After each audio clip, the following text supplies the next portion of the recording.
As demonstrators began converging again on the seat of the Thai government's power, a conciliatory Prime Minister Yingluck Shinawatra announced she would ask the Crown's consent to dissolve Parliament and hold snap elections.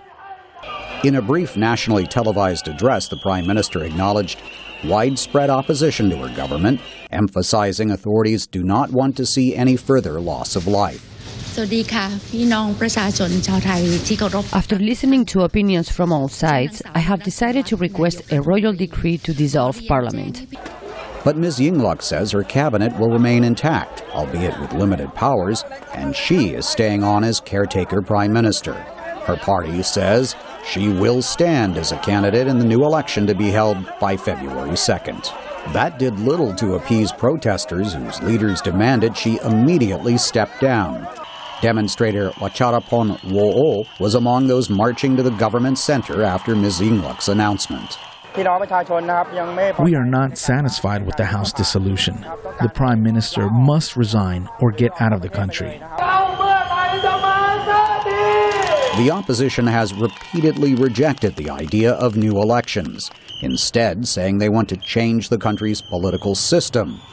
Its most vocal leader, a former deputy prime minister, has demanded the elected government be replaced by an appointed but vaguely defined People's Council. The roots of Thailand's political instability go back years to when Ms. Yingluck's brother, the billionaire tycoon Thaksin Shinawatra, was prime minister.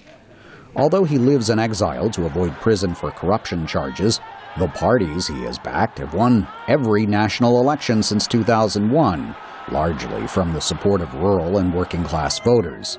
Observers have deemed the elections free and fair, but his opponents, mainly the capital's middle class and royalist elite, contend Thaksin and his family buy their way to power and enrich themselves while in office. Protester Santani Mitanitom says that is why new elections will not work.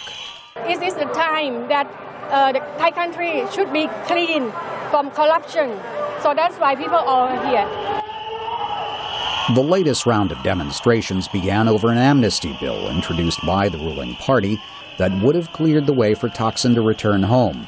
The bill was defeated, but sparked mostly peaceful protests that have lasted weeks.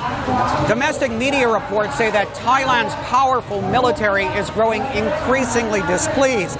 The generals have intervened 18 times since 1932, the end of absolute monarchy rule.